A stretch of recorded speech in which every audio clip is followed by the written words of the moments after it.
Scars and Spikes match reaction podcast as Atlanta United fall to the Chicago Fire 1-0 at Soldier Field in Chicago, Illinois. Sydney, Henry, Tyler with you. Jackson's going to be here too, running a little bit late, but a familiar feeling, Henry and Tyler, for Atlanta United. Another away match, another match period, I should say, and another loss for Atlanta United. It is the same old, same old.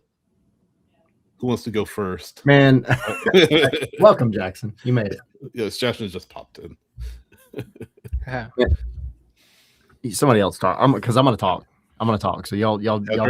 Jackson, you don't come on this show very, very often. So I was wondering, you have any thoughts?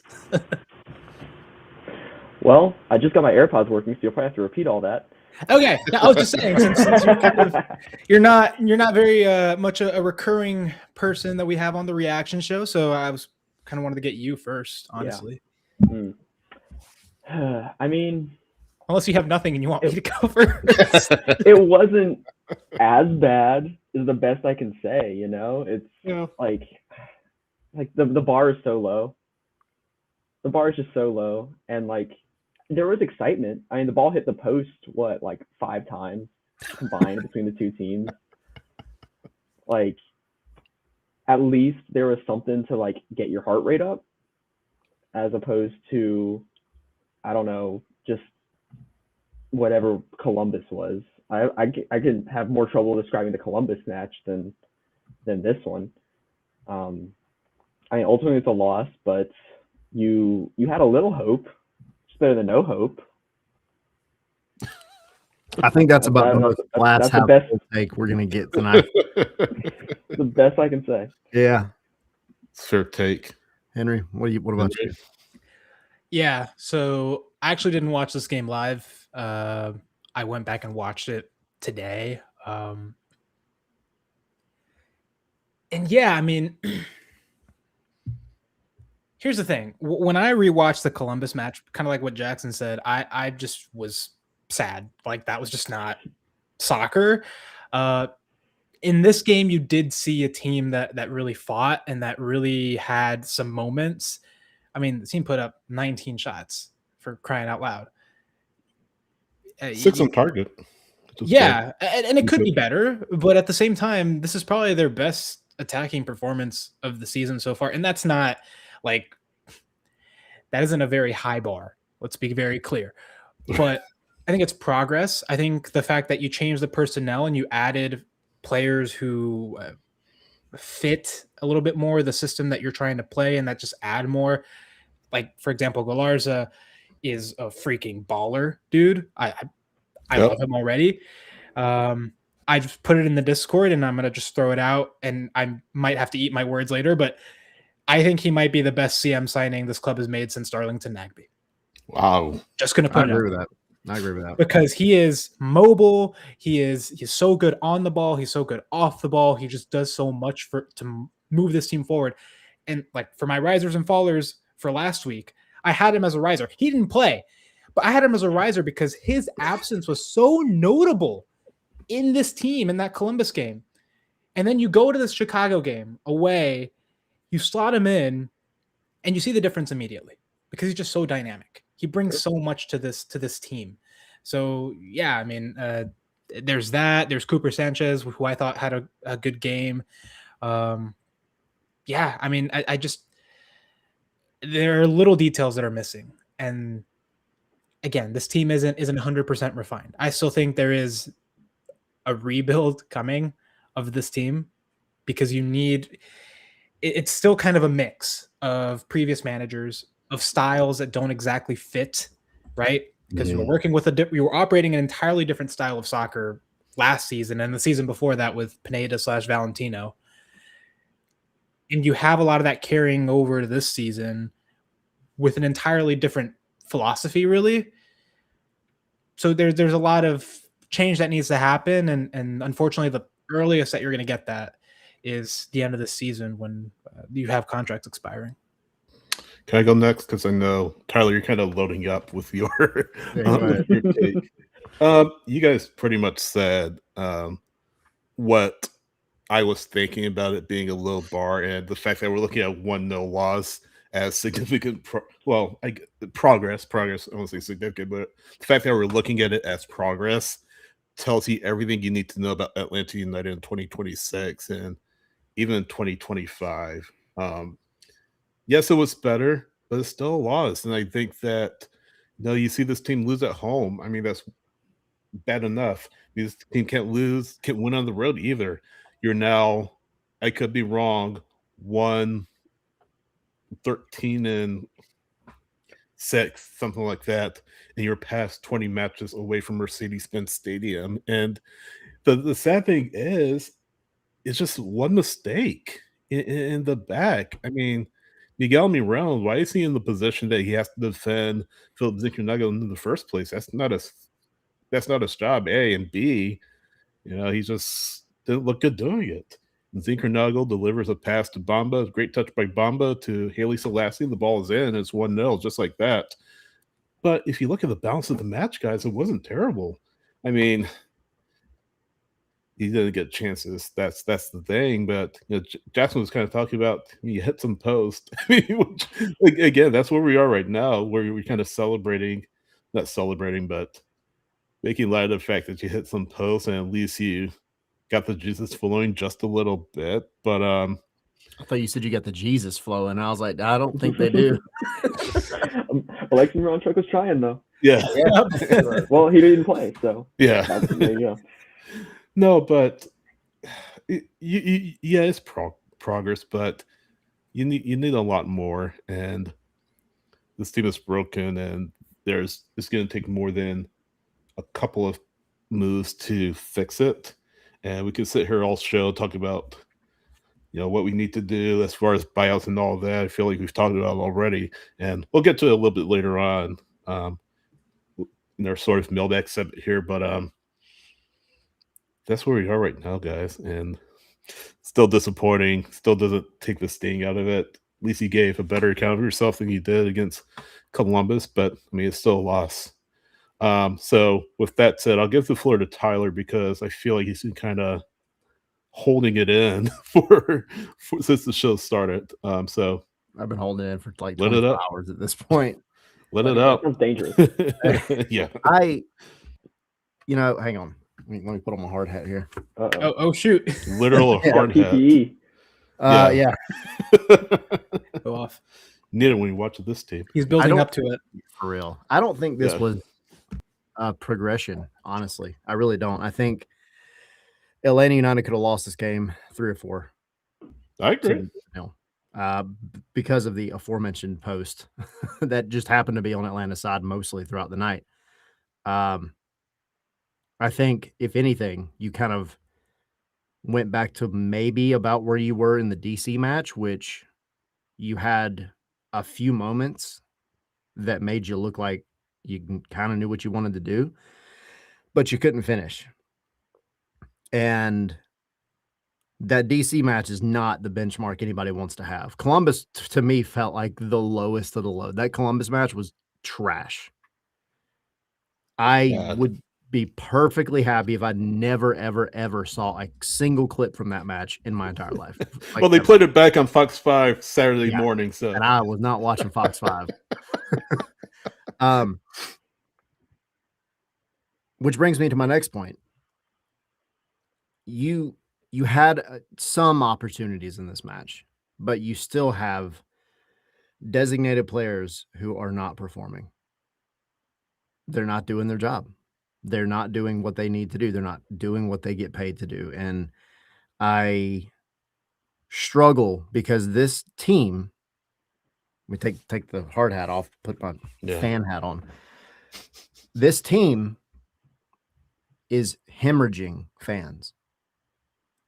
And you go out and you do what you've done over the past 3 matches. You had an international break to try to get something right, and it looked like you got worse. You go back to what BWP said on the show the other day. And, when I was setting up that interview, one of the things that was brought up was that BWP is not he hasn't really paid much attention to Atlanta this season, other than like the highlights that come across Why would you? the desk. Yeah, Exactly. What is there to pay attention to? Another loss? And yeah, that's the thing. Why would you? Which means that Atlanta United, unfortunately, is rapidly descending into the realm of irrelevancy, and that is one of the worst places you could possibly be from a club standpoint. I'd argue they're already there. They are, yeah. But Mm. the thing is, and I think this is also why I get so freaking irritated with Latte Lath and Miguel Almiron and Moranchuk, but at least Moranchuk's actually put the ball in the back of the net some this season. Even when you have crappy seasons, you have like a rough go, your DP should at least be there trying to do something and giving you something to hold on to. And I'm not seeing that. Like, yeah, maybe once a game, Miggy will have like a run. You're like, oh, that kind of looks like 2018 Miggy. Here we go. And then it just falls flat. Latte Life, you can't even use he's not getting service anymore because he's actually gotten some service. It's maybe not the best service. But hey, man, the pressure's there. $22 million says you should be able to bring the ball down and take a shot. And it's not happening. And so it's just disappointing overall. And yeah, like, did they didn't get blown out? They could have, but we got to look at the score sheet that's in front of us, which is 1-0. But like, Chicago's not a great team. Like, they're doing pretty well, but you just went up to Chicago after playing an abysmal match inside your own building, and you couldn't really give fans much of anything to hang on to, which is why I say I don't know that it was much of a progression. I don't know that they actually went forward very much. I think this team is going to need a lot of work. I'm not blaming Tata Martino. I said this on Spaces last night. Tata Martino is the last person I'm going to blame at this point. But yeah, the players have got to, and BWP talked about it the other day too. You got to, like, as a player, your motivation needs to come from you, dude. It doesn't need to come from Tata Martino. It doesn't need to come from Chris Henderson. It doesn't need to come from Jonathan Spector or name anybody in the club. Like, you're here representing that crest. Where's the emotion? Where is the, hey man, I'm going to have a rip at 25 yards just because, dang it, like I'm freaking irritated. Like, let's just have a go. Where is, that proverbial, like, fighting for the crest? I don't see it. And it irritates me because you have lesser talented teams out there that they're getting a lot more because they have guys that are hungry. And I just don't see that hunger out of especially the DPs, but a handful of players on this team. It's a shame because Henry, I think you put it on a Discord, right? When was the last time Emmanuel Latte-Lat had a shot on goal? Yeah, it was his last goal, which was against the Philadelphia Union 3 games ago. So that was his last shot on target, like, at all. He didn't even have a shot in the last game, the Columbus game. He had 0 shots at all. Embarrassing for a guy that you paid $22 million for, an MLS record signing at the time. So, I mean, fans are upset and rightfully so. And the thing is, we have given him every excuse, right? Last season, we were like, oh, it's his first season in MLS. He'd been playing for months on end because he came from the championship and the season started in August and he came in the middle of that season. It's the adjustment to MLS. It's, it's Ronnie Dyla because obviously he didn't work as a coach. It's, the vibes, or it's the roster, or like, we made up about a dozen different excuses for him. And we said 2026, Tata Martino, this is the year. He's got to come good. Yeah. And he just hasn't. And he had a full preseason with the team and he hasn't really done. He has 1 goal to show for it. And it's not even just that. It's when you look at him play, it's some of the decisions that he takes, right? Where is a pass going? Where is his decision to take on defenders, or make a wrong run or just, just those little Do decisions. something. Exactly. Yeah. That just he gets wrong almost like 90% of the time. And that shows you the difference between a striker that can legitimately work and one that just isn't going to work for you. And when you have that on a DP slot, which again, in this league, so important. Right. So important to get those DP slots right, because they can either really raise your level or really, really hold you back. And I think right now with Atlanta United, you have 3 players where none of them are really raising your level at all. And I would argue at least a few of them are holding you back. Yeah, I would say, sorry, go ahead, Jackson. I would say Latte Loft, to me, is becoming apparent. He is the type of player that is if you're going to sign him, he needs to be the cherry on top of your roster. He needs to That's be all the 3 perfect DPs though. accent piece. Yeah, I mean, honestly, you're not wrong. And the analogy that I'm thinking in my head is this team is trying to build an airplane, right? But the parts that you have are from a Ferrari. Like, yeah, over there it looks really nice. Like, it's expensive. I'm gonna get that, but that's not what the part's not gonna work on your airplane. This is a different animal, and when you have all these different pieces, like I don't know, maybe another one's from a Porsche, maybe another one's from I don't know. You name it. It's not going to come together to accomplish the task at hand, which is being competitive in Major League Soccer. And you just need time. I mean, you can say that over and over again. Time to overhaul a roster really from the ground up. And I mean, I think that's what Tata Martino started to do with a lot of the pieces he's brought in, and you've seen the impact that they've made. But it's just hopefully his Tata's influence to overhaul this roster into something that resembles more of an airplane, not a submarine. Can I ask you this though? If you take Emmanuel Latte-Latte and the idea is, okay, maybe he's not really well surrounded, maybe he needs to be at a different team with a different support system. If you drop him, and this is going to be an unfair example, but if you drop him into an Inter Miami, how much better does he perform? Right?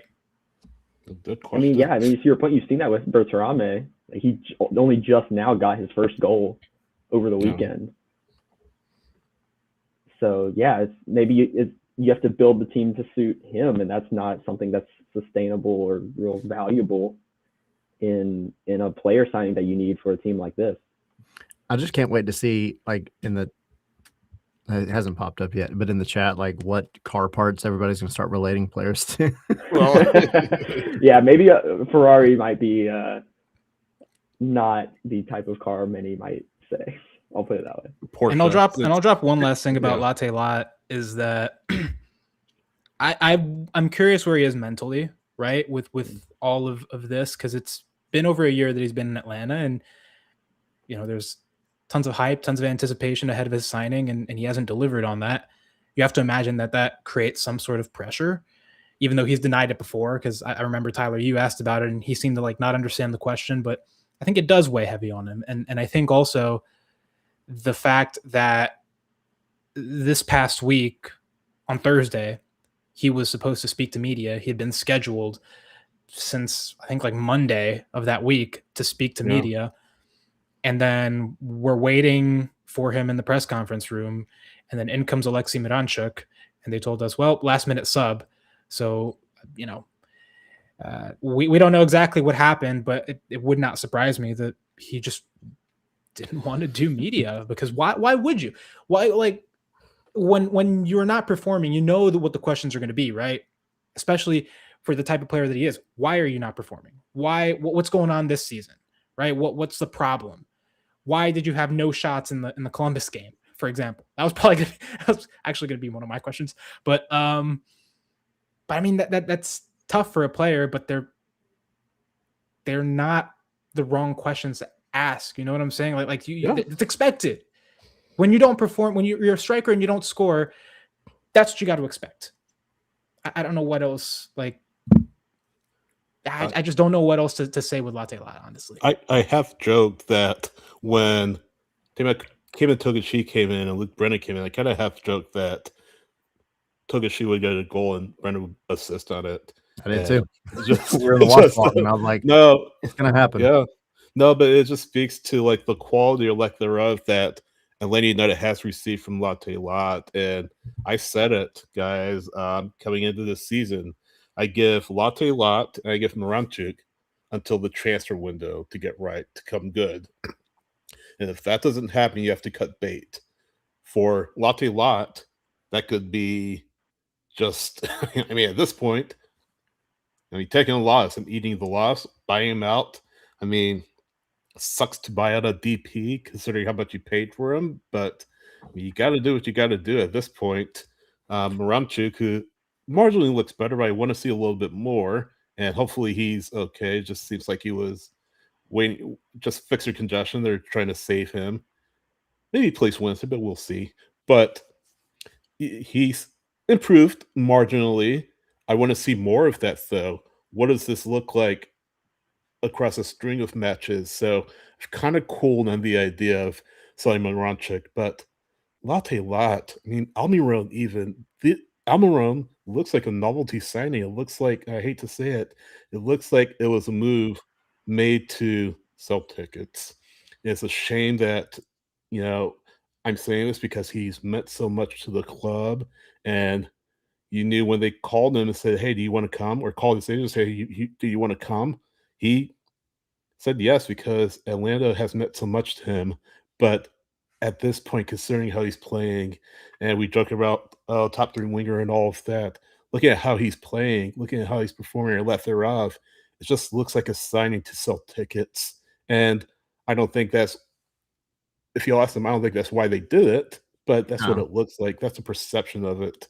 And it's just sad. It's terrible because you're spending, what is it on Miguel Almiron? What's his contract, like over $8 million? 8 million, yeah. Yeah. Almost 8 million, yeah. You're paying over $8 million to essentially take up a roster spot. Essentially, it's a warm body at this point. And the same with Latte Lot.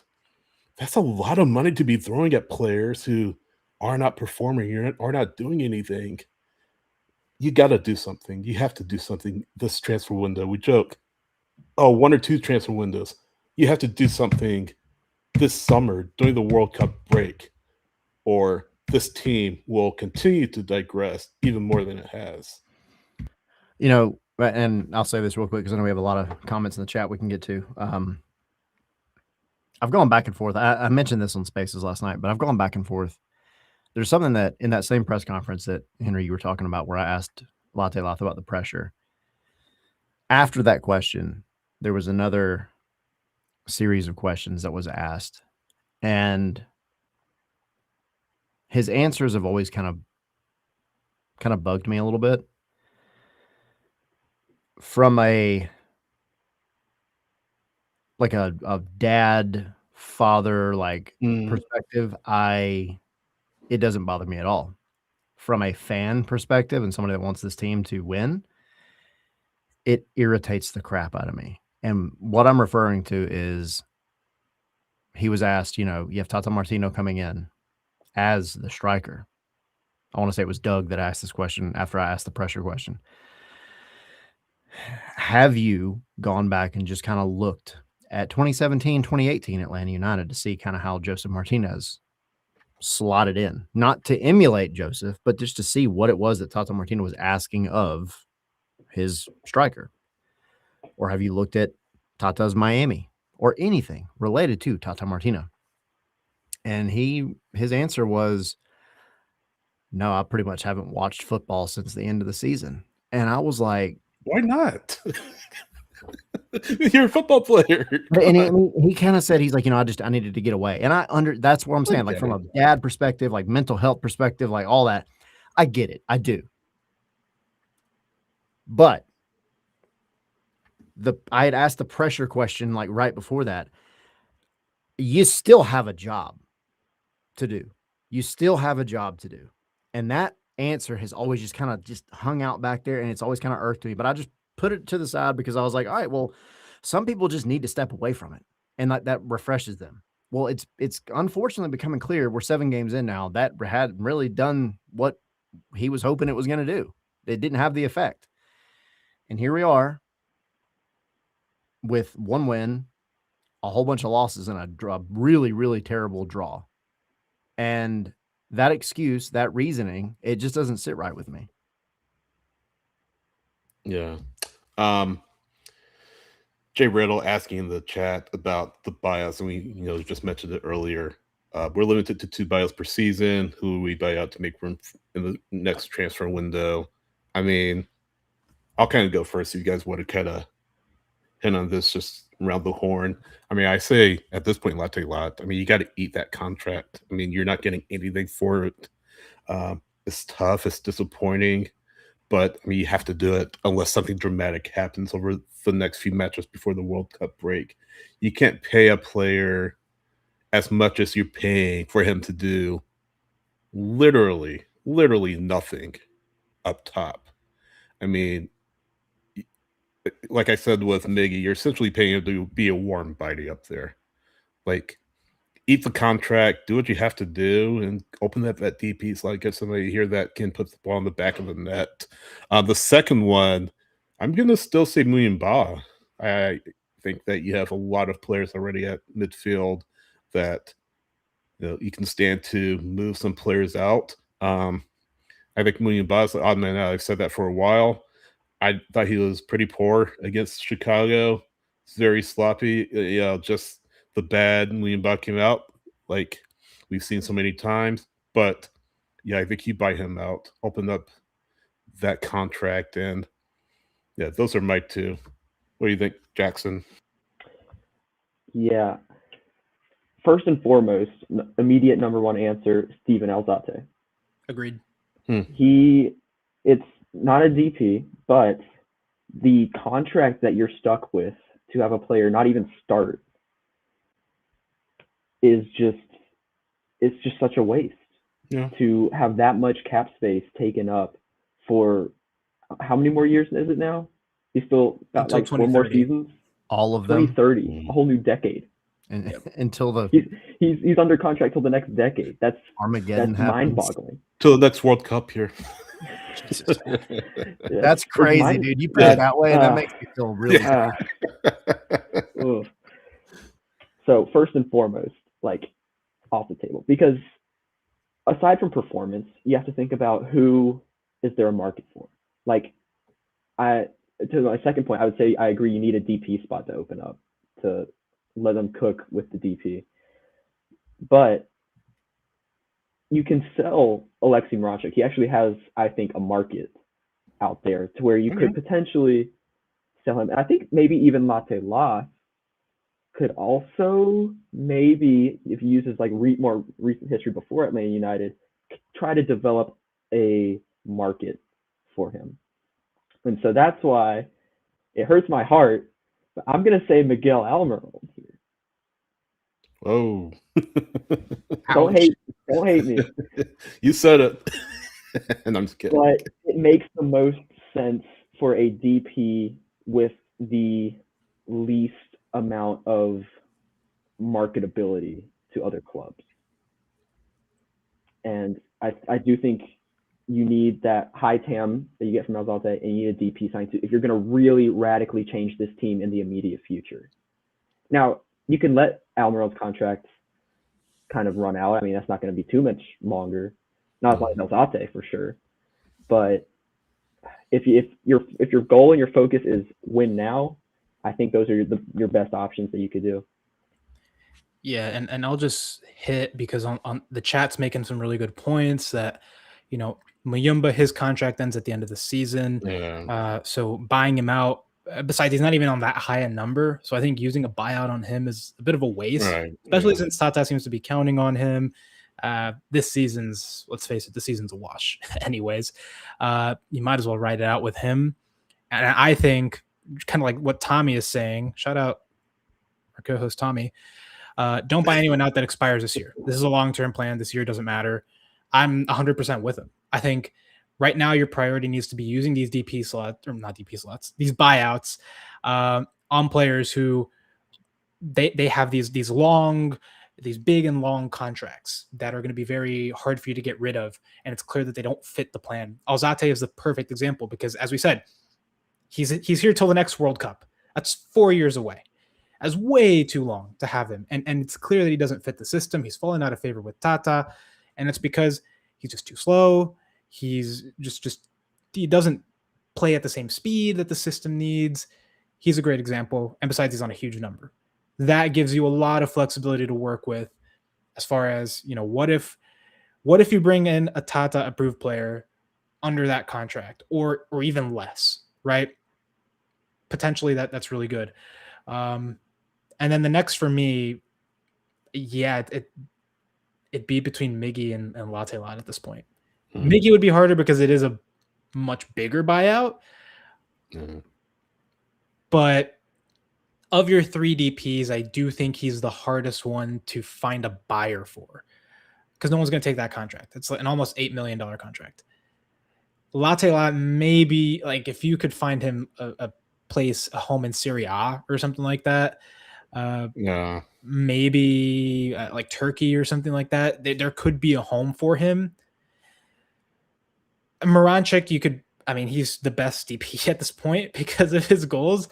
So you could definitely find something for him. 2025 Henry Higuita is screaming right now. Yeah. Oh my gosh. He's doing the Interstellar banging on your bookshelf. If me from the past could see me with a beard, that would be anyway. But yeah, of the DPs right now, it hurts. But Miggy, I think, would be the one that you would try to buy out. Either Miggy or Latte Lap. Both of them really you want to move on from. Though I will say, I think Miggy is maybe the most salvageable DP because of maybe his flexibility, his creativity, his tie to the club. I think if he's not the main guy trying to make things happen, then he could work out. I don't know. It's complicated because of the type of player he is, because of the profile he is. Under Tata Martino, though, he's very much a focal point for Tata to. And I think that's I think that's the problem. Yeah, because I think Tata's sticking by him because he's his guy, right? Because Miggy didn't doubt in 2017 when Tata said, "Hey, come be a part of this." Miggy didn't doubt at all, and so now I think he feels like a sense of loyalty to him, and like I got to stick by him, right? Especially because he's a DP, he has that excuse. He's not the same player anymore, and I don't think Tata's going to willingly bench Miggy, and I really do think that Tata's hand has to be kind of forced in that regard. Because how do I say this? If Miguel Almiron is on the roster, he's going to be played, right? I think you have to take him out of the picture for this team to really progress and find a better, like a true number 10, or decide if you're not going to play with number 10s, if you just, need that DP slot on someone else. But Miggy's 32 at this point, 32, 33. He's not getting any younger. He's not getting any better. You got to make some tough choices soon. Yeah. I kind of thought we had this question kind of pop up on Spaces last night as well. And my answer was immediately a midfielder and a DP. Steven Alzate was my answer. I think there is a legitimate chance that Steven Alzate might actually go down in terms of like a full-on, full-spectrum pitcher signing as the worst signing this team has ever made. Because of the length of the contract. Of the length. The length of the contract, the output, the fact that he just didn't really fit. You brought him in as a guy who was a coach's player, and that coach was already well on his way out. It just doesn't make any sense. I just want to interject and say it hurts that the 2 Colombian players in this team's history are going down just so infamously at this point. Yeah. Sorry. We still love you, Henry, though. Yeah. That's the thing, though. I actually think Alzate could be a solid midfielder somewhere, but he is not meant for Tata Martino ball. It's just not. It's just a totally different. It is apples and oranges to the worst degree. And then, yeah, I mean, I would have to go with Latte Lath. I think Miggy, at least you're seeing some still some creativity. You're still seeing some runs, even though the decision making at the end of the run has been really bad. I think you're seeing flashes of like something. I just don't see that with Latte Lath. I don't, and I want to so bad, but it's just not there for me. And so, you know, I think if you were to use 2 buyouts, you really need to make room in that midfield, because Tata Martino has not been shy about how much he wants a true number 6. I put it in the article. Like, and after watching last night, I'm like, I think I said, like, you need a guy that was born on like June 6th. He needs to eat, sleep, breathe the number 6 position. Everything about him should be a 6. Because if you get a 6 out of 10 with your number 6, it's way better than what you're getting right now. And that number 6 spot is what this team really, really needs to be able to have the confidence for the rest of those guys to go forward. Because when that number 6 spot isn't working right, then the defense is shaky. Everything else falls apart, because then you have, like last night, you have a Miguel Almiron feeling like he's got to track back and help defend. Yeah. Why? That's ridiculous. See what happens, and look what happens. Yeah, so I would say, before anything, open up a midfield spot and use that for the best number 6 you could possibly find in the freaking world. And then we can deal with the DP situation. But I just, those would be my 2 picks. I won't espouse anymore, but it's those are the 2. And I think they need to come sooner than later. Yeah. Before we move on, Omar brings a good point. I just want to hit on real quick in the chat. Last 2 buyouts, of course, 2 this year and then 2 in the sprint season. So that's a good point.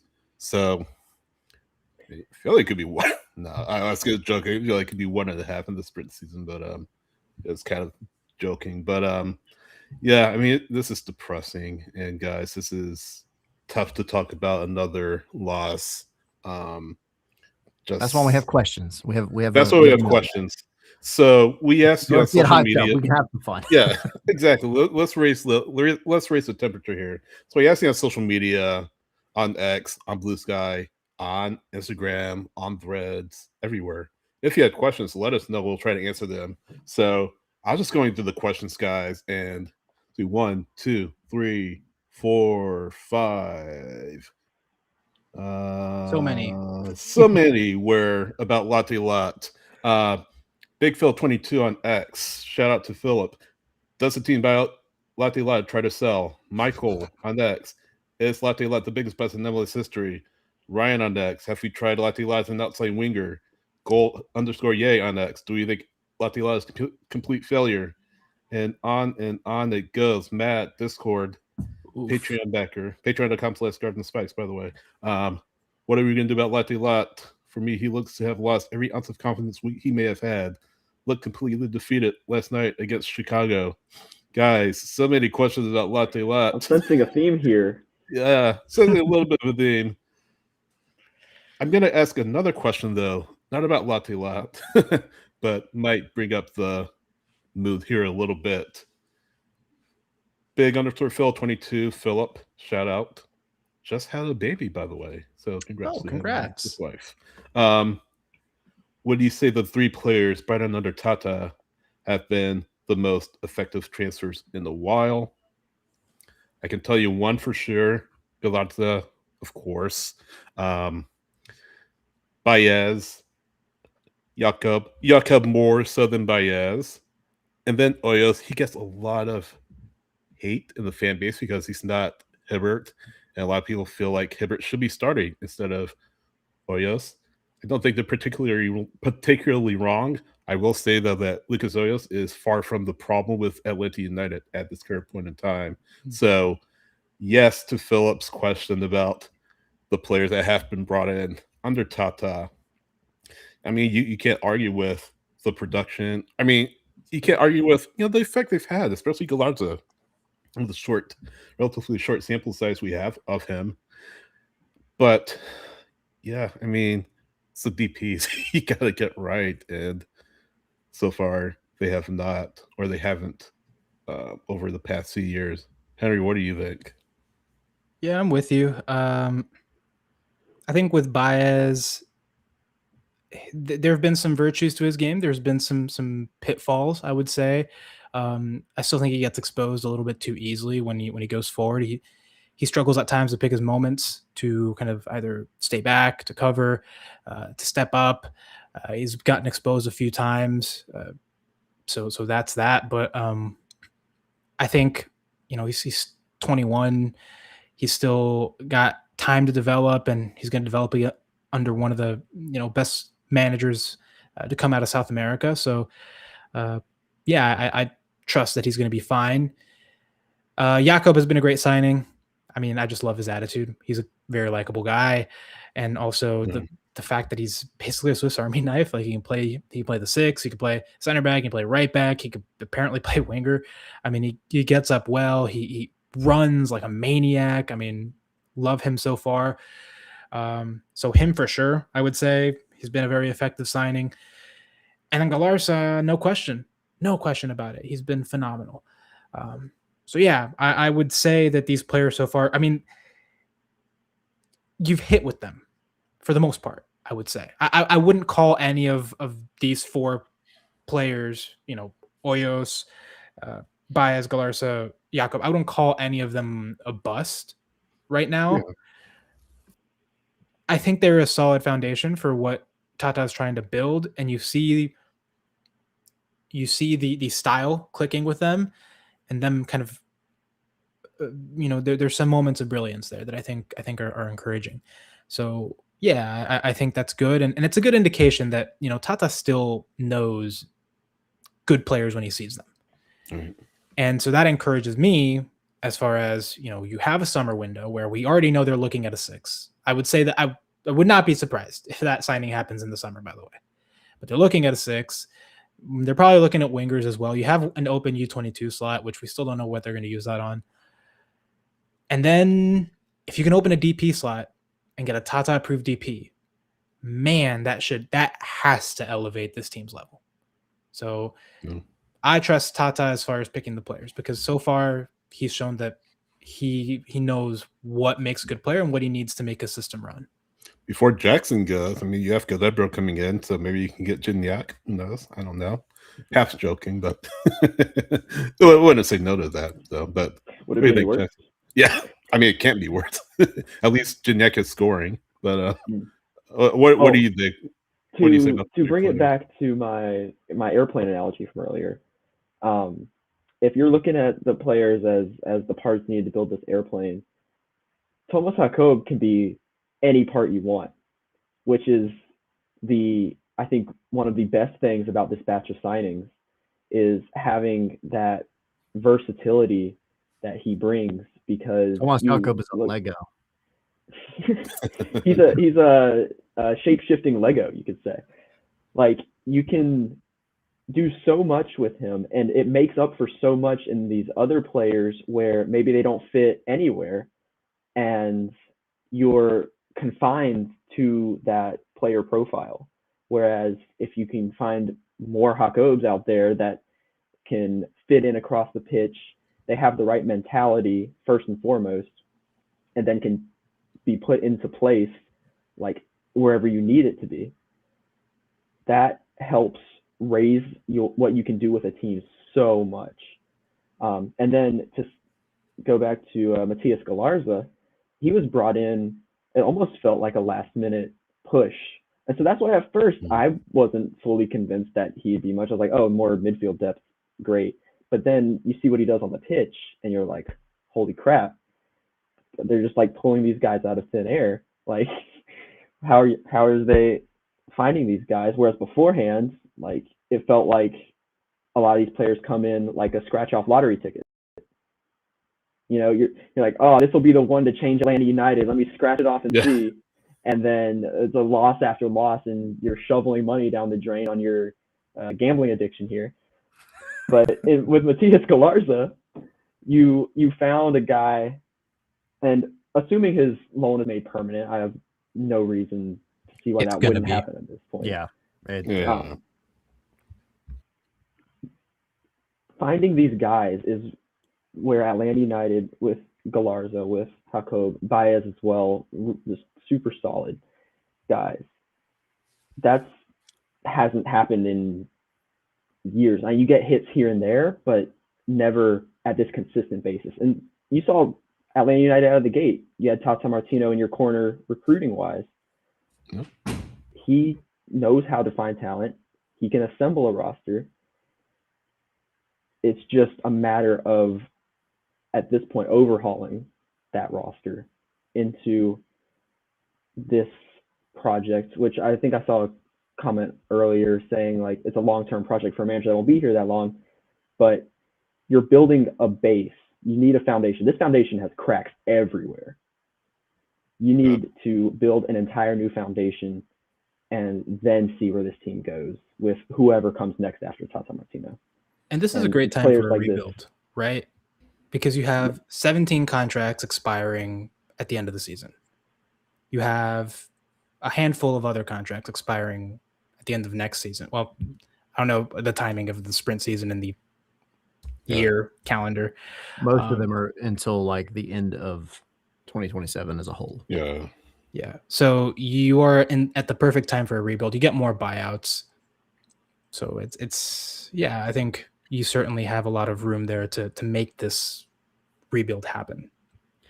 So I'll tie in my answer to a couple of the comments. Like Omar saying you built the base in 2017 too. And this is to that point that y'all were just making. You got the coach wrong after Tata left. Period. Plain and simple.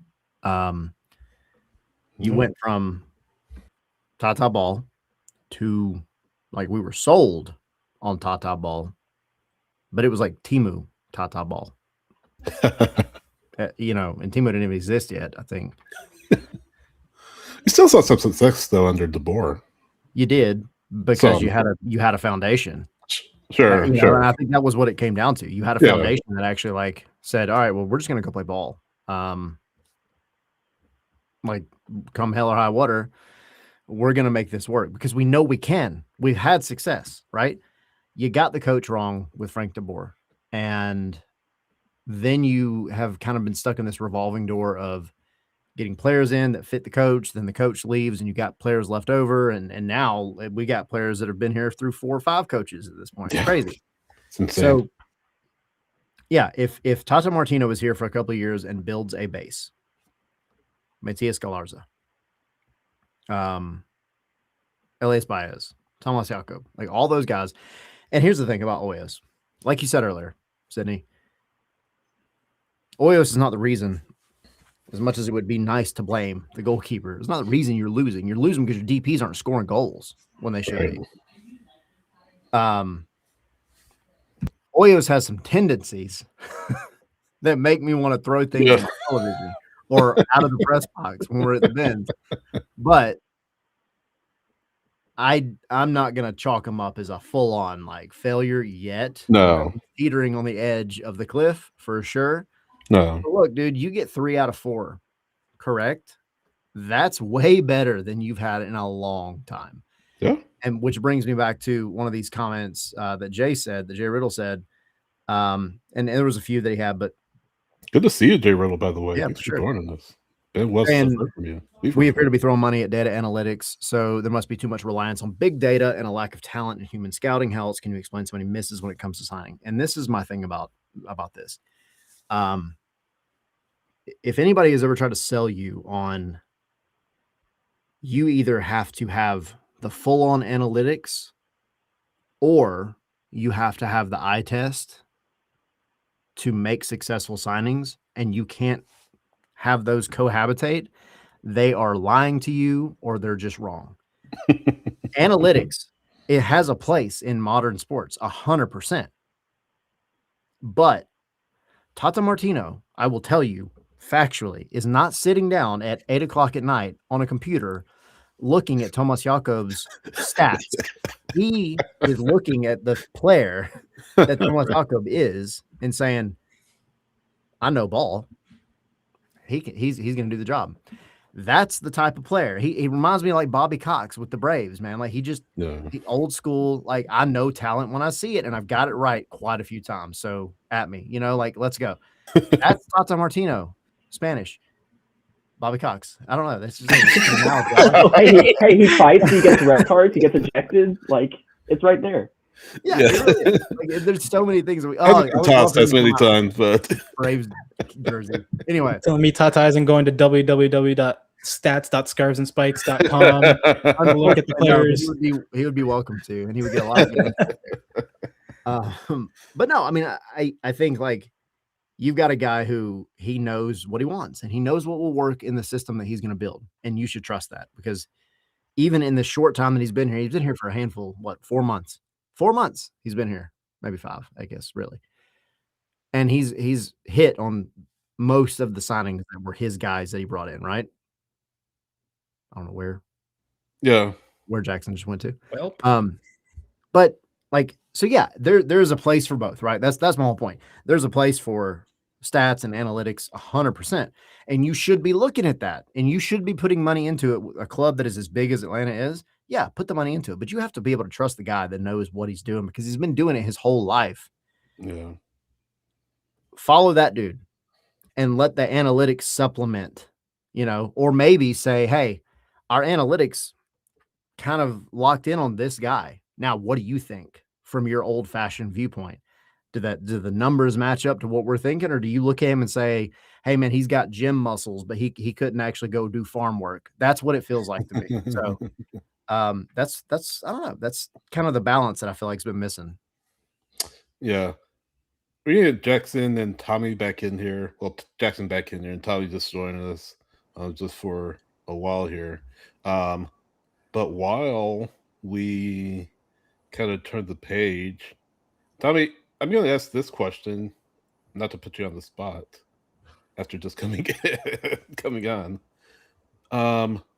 Seth in Discord says, should Atlanta go all in on Open Cup to try to rescue something out of another seemingly bad season? I think I know the answer, but well, first off, I was watching you guys and I saw Jay Riddle was in the chat, and I had to say what's up. It's been a long time, so hello, nice to hear from you in the chat. Yeah. I said this a couple years ago in the U.S. Open Cup that they need to do that, and they didn't listen to us.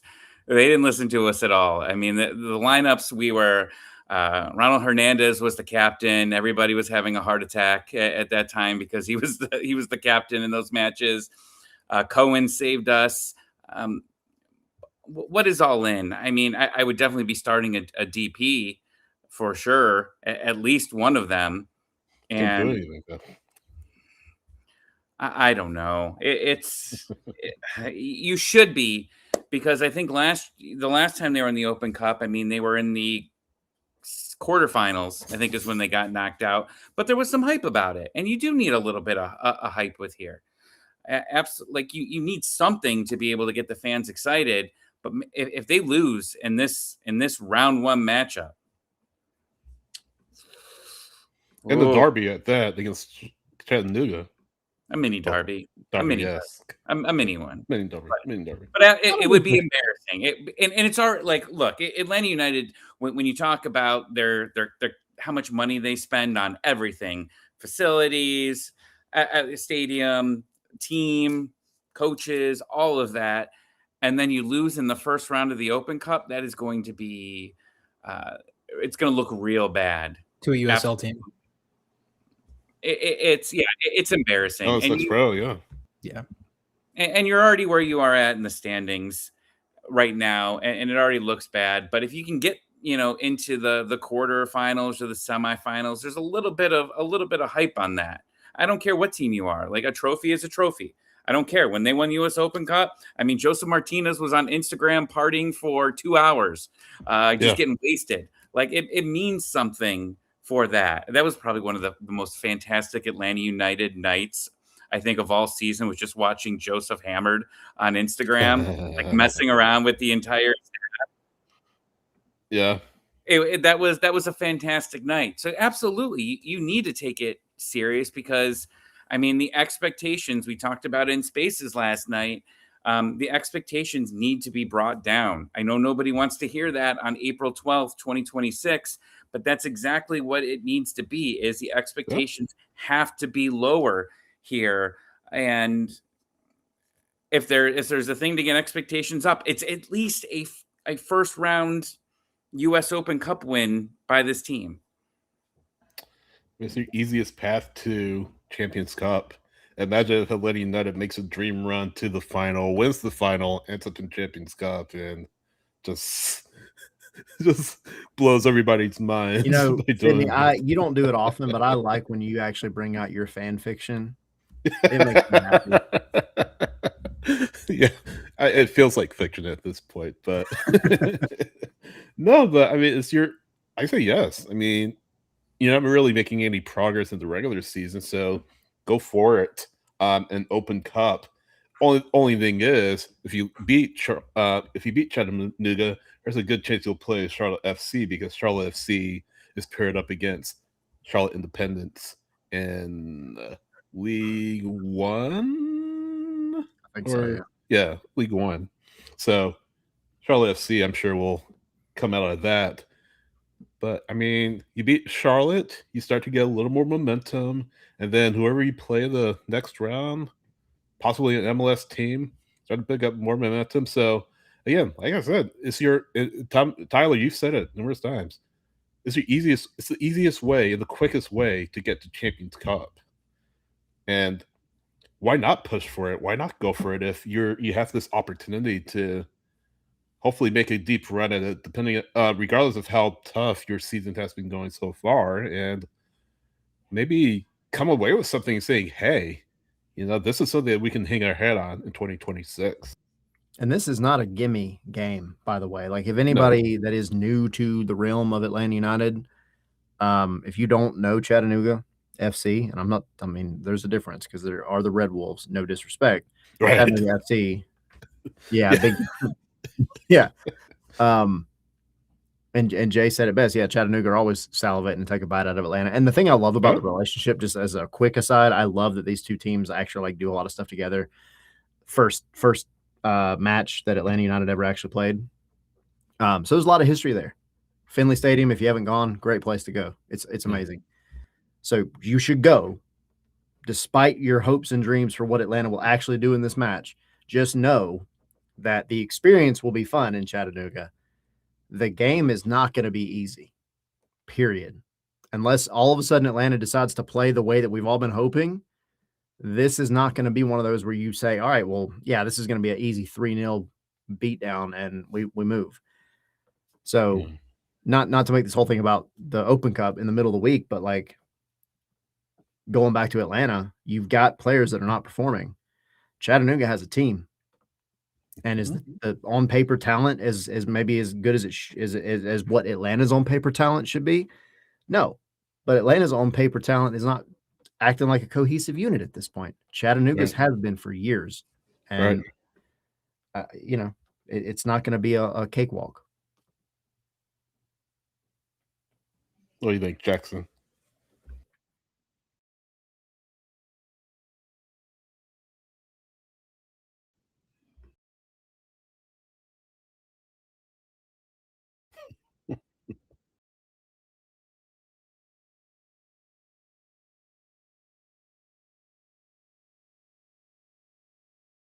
Yeah.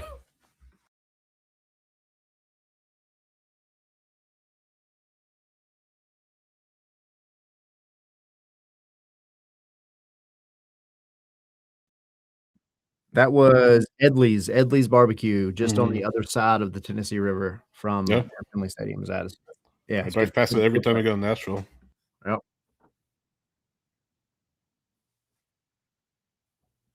Exactly. You'll still eat well while you're up there. Yeah. But you need the win. You have to win this match. And I hope there is a level of respect for the Open Cup. And I don't feel like Tata had that in the past. But I hope that there is some, because I don't want to throw everyone in. You're down 1-0 in the 70th minute, and then you throw everyone in and hope to be able to, you know, tie it and then go to penalties. Like, that is not the what you should be doing here. But hopefully, I mean, it's Hibbert season, and that's going to be I think for a lot of us who have been a little upset that he has not seen any time this season, this is a big time for Hibbert to really show that, hey, I'm still around. I have an opportunity here to show Tata and everyone that I can, you know, I can play at high level here. And it'd be fantastic to see a clean sheet with him. You know, it'll be interesting to see what you do with your center backs. I mean, you're obviously very thin on those.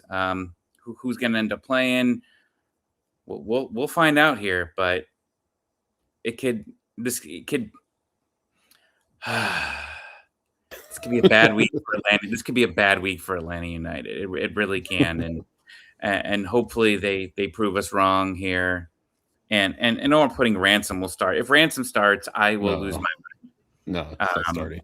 I would lose my mind. Omar's joking. You never know with Omar. You never know what's going through his mind. Yeah. If you're in the Discord, you know what I mean. But, Right. To be fair, like when Henry makes comments about, I don't know if Gregerson's going to start or not. Yeah. Well, let's get Henry's take on it just real quick on Open Cup. I've got nothing really else to add, just that I agree with y'all. I think given the way that the season is going, you need to really lean into Open Cup. The advantage of what unfortunately has happened to the Open Cup over the past few editions, where the MLS player pool, or not player pool, but the team pool has been reduced. So a lot of the strong teams are not going to be competing there. You won't have to worry about Inter Miami. You won't have to worry about, I was going to say Cincinnati, but Cincinnati isn't even that good right now. Your NYCFCs and stuff like that. Like, you will have, I don't want to say an easy path, but it is much simpler than it could have been in theory. And yeah, it is probably your most direct and your best chance at silverware this season. So I really hope that they lean into it and give it the respect that it deserves. Yeah. I think, Tyler, you had something before I went to Henry. I didn't know if you would have jumped back on it or. No, I don't even remember. It wasn't. I just hope they win this game. Yeah. That would Please be win. a wonderful palate cleanser. Yeah. They could win this match. And on the road where you haven't won, like, well, you've won, you'd be in Nashville, but that's like your only home win of the past since 2025. If you're going to Chattanooga, let us know. I'm going to try to be there. I don't know for sure yet, but the last Open Cup match that I was at, I say the last. Who did they lose to Chattanooga the last time they were in the Open Cup? No, they lost to Memphis 901. Memphis, that's right. Okay. Yeah. All right. So the match before that was the one that Tommy's talking about, the one that he has nightmares about to this day. I was out in Charleston, and that match was freaking wild. I love Charleston, by the way. It was a great place, great spot to go watch, except you get bit up by those like little sand flea things. They kill you out there. I remember you were talking about that. Yeah, dude. It was so bad. But that game was never ending. And I'm like, dude, it's 0-0. And then, Josh Cohen, thankfully, becomes the hero. In the penalty shootout, that should never have happened. But that's what I don't want to see. I want to see Atlanta come out and actually show that they're an MLS club. Right? Like show the talent that you have, because you're not showing it in MLS. At least show it in the Open Cup. Yeah, I guess a MLS next pro team, and don't get upset by them. Guys, wait, hold on. One more question before we get out of here. Yeah. So Katie KWITTGNS on Instagram. I was talking about Dax McCarty, and Dax McCarty was on the call with Evan Weston on Apple TV on Saturday, and it's my first time hearing Dax call and letting not a match or a match period, because we're always at the stadium on Saturday, but they did a good job. It's good to have that insight from Dax on Atlanta United because he's obviously played for the club. But Katie was saying that Dax made a couple of remarks on the broadcast that William Ba needed more touches as a holding midfielder to the attack. That she has maybe, but he's still restored Nagby IMO. He said that the team needs a true number 6, which Tyler, you were just talking about earlier. That every other midfielder has the same profile, Cooper Sanchez, Will Riley, Jay Fortune, etc. Lots of pieces, lots of success. What's the midfield fix? I mean, Tyler, you said get a number 6 in here, get a bona fide number 6 in here, and I don't know if I disagree with you on that point. Yeah, I mean, I'll just throw my little bit out real quick. I think that actually answers a lot of problems, solves a lot of problems with this roster as a whole. I asked, and if you haven't read the article, go read it on SkyVersusBucks.com from a couple of weeks ago after the Philly match, and like the things that actually went right. And Muyumba, even during that moment, was like, I mean, I prefer playing as a number 8, but he's being played as a number 6. And you see moments like last night where it becomes pretty obvious that it's just he's not comfortable there all the time. And it's a problem. And, you know, I'll go back to my interview with Parkey last year. I think it was early, maybe it might have been 2024 at this point. I don't remember. I will never forget a club legend telling me that he looks at a player like Tristan Muyumba as what they call a coach killer. That in our years of doing this, that might be like the one quote that has always stuck with me. And his reasoning behind it was because you get a good game and you think, all right, the coach is like, all right, cool. He did the job. Did exactly what we wanted. And then he goes and he lays an egg for a couple of games after that, but he gives you just enough to keep putting him in and making the coach inevitably not look good. Yeah. And then ultimately the coach is the one that's going to bear the responsibility of it. And he goes, I think you're kind of in that same position. I would actually like to see Muyumba, if he's going to stay, have him play upside or up alongside Galarza and see kind of how they pair. I like Cooper. I'm not taking anything away from Cooper, but no matter who you put out there, you need an actual number 6, period. That's all I got. Yeah. 100%. I mean, the number 6 is such an important position in soccer and in this system where they have the responsibility of helping the team build up. They have the responsibility of, helping the team maintain a strong kind of dominant presence in midfield. Defensively, they've got a lot of responsibility. And that's the thing. Like a lot of times what separates, the okay teams from the really good teams is a really good number 6.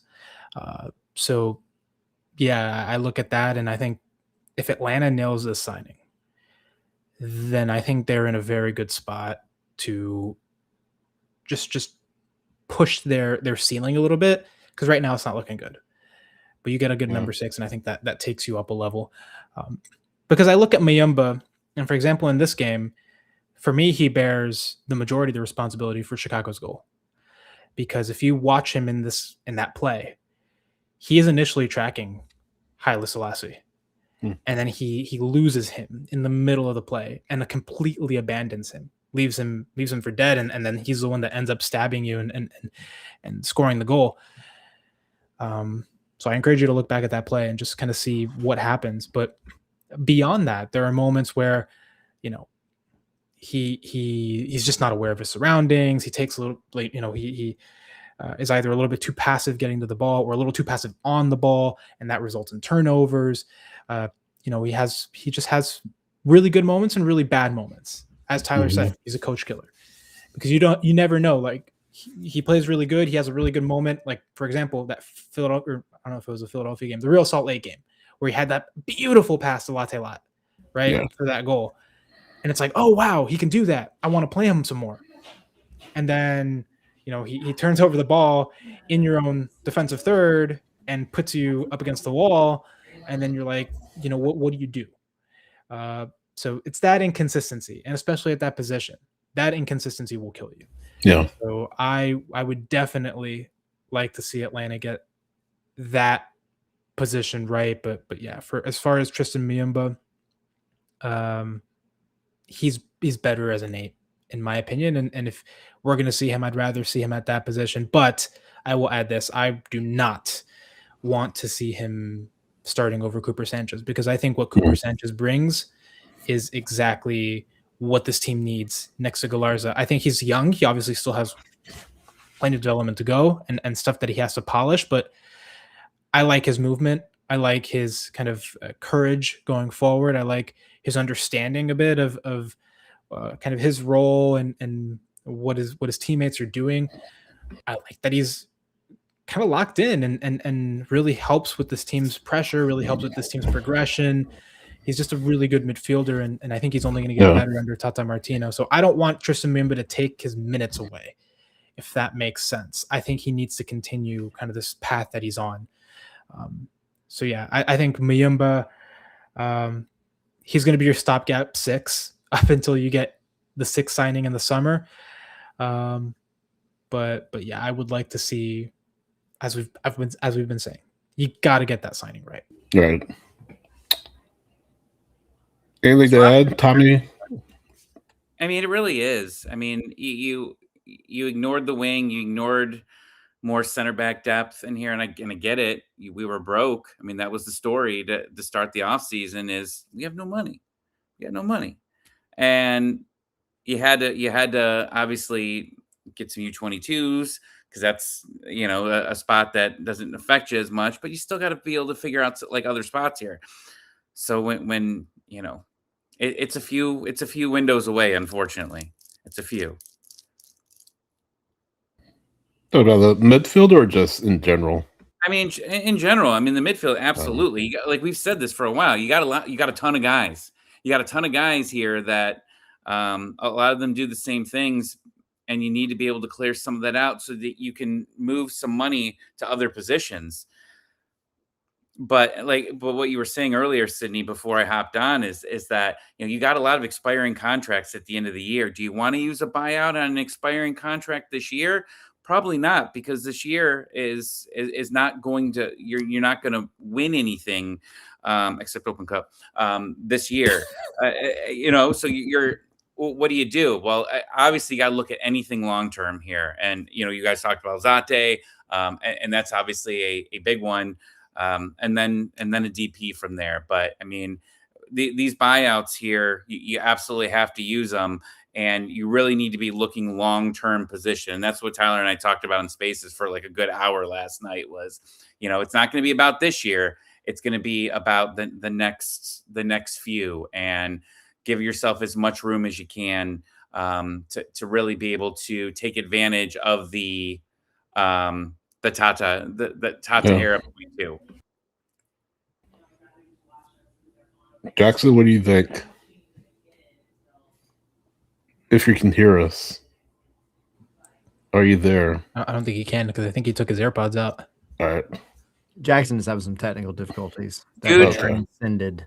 We're going to start a GoFundMe for Jackson to get him better internet, a better computer, better AirPods. Apple, if you're listening, give this guy the full makeover.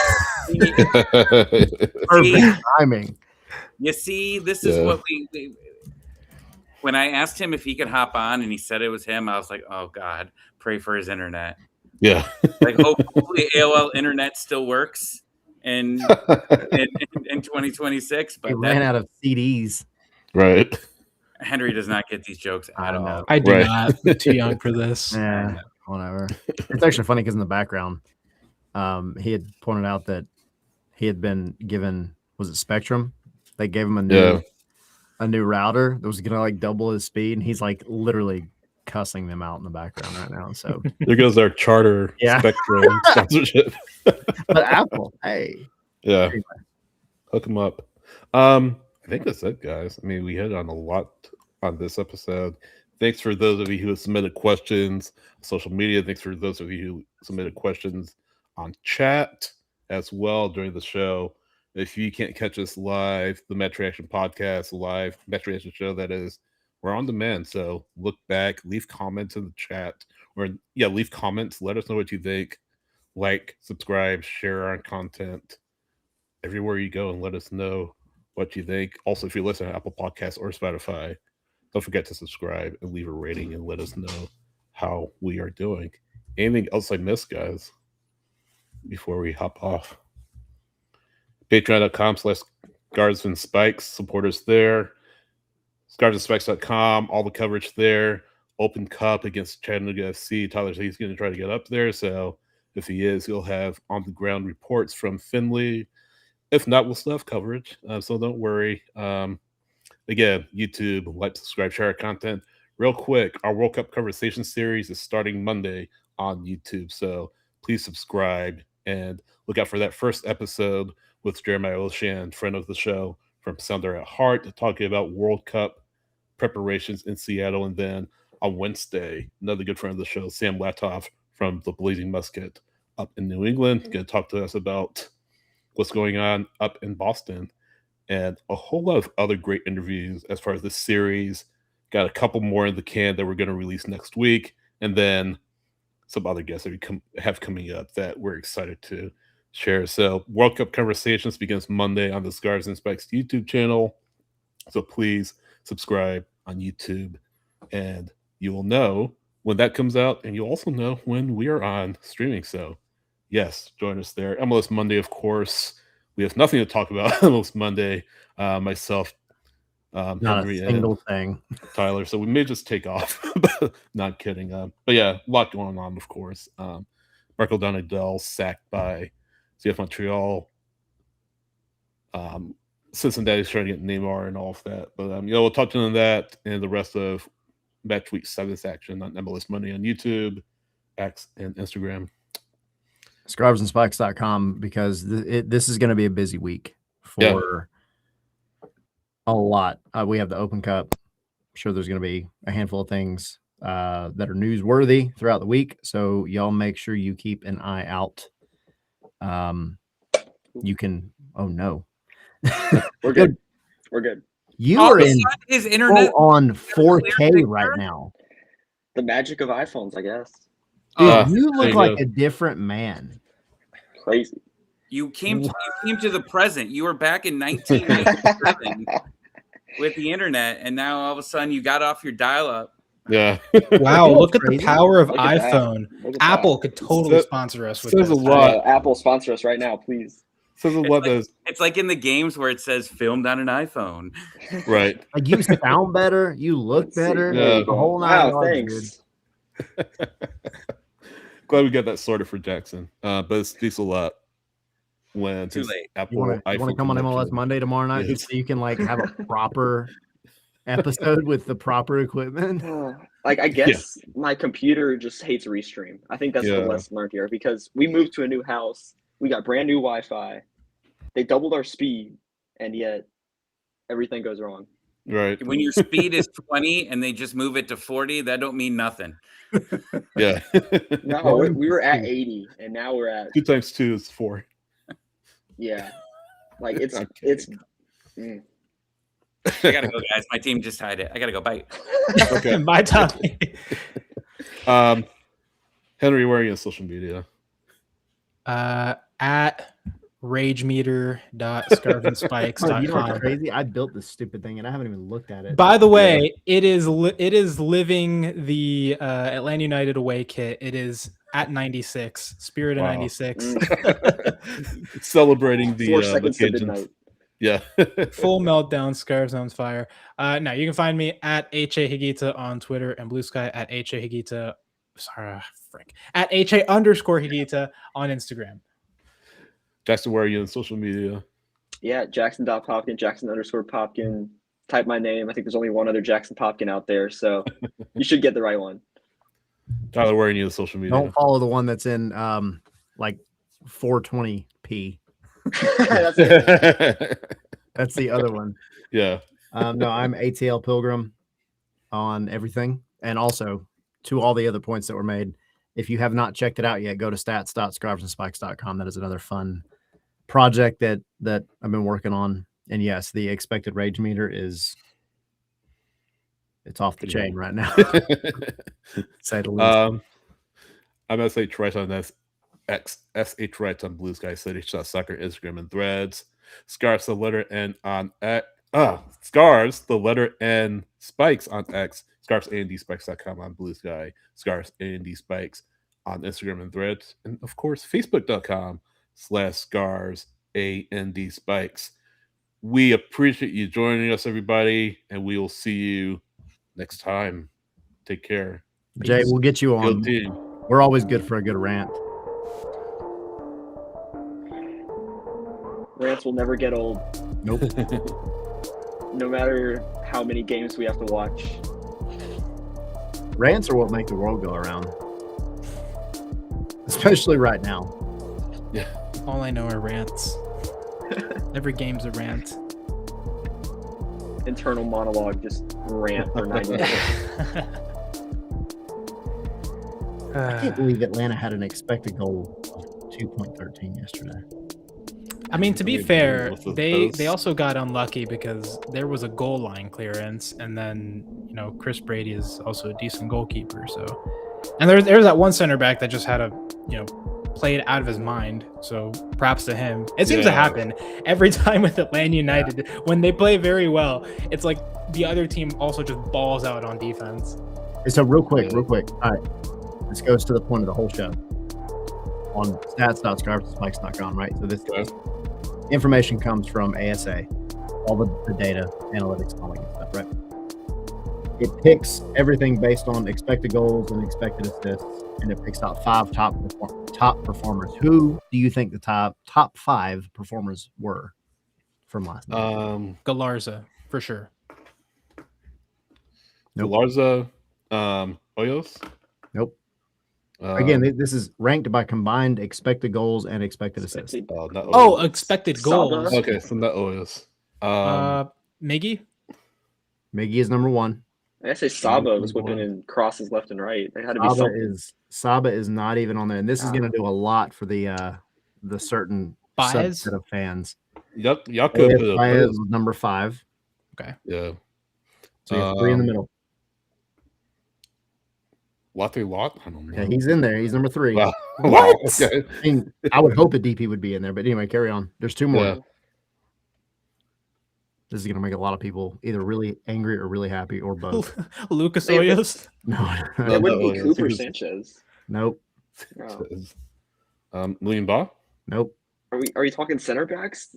nope. Did Mihai got on a shot, right? He got a header. He did. Yeah. No, so I'll just give them to you because Just tell us. It's We not got gonna it. happen. all right. So number 1 was Miggy. Number 5, Elias Baez. Number 3, Latte Loth. Number 2 was Cayman Togashi. What? For like 20 minutes. And number 4 was Luke Brennan. Oh my For gosh, like 20 minutes. Says a lot when your substitutes Yep, are. both of them played 19 ranking. minutes total. Cayman Togashi had an XG of 0.7. Dog, what are we doing? And Hey, he Luke should be Brennan had an respected. XA of 0.41. So Wow. Hashtag start Cayman. play the kid. Yeah. Yeah. I mean, like, Cayman's not a kid. Cayman's not a kid. Yeah. Yeah.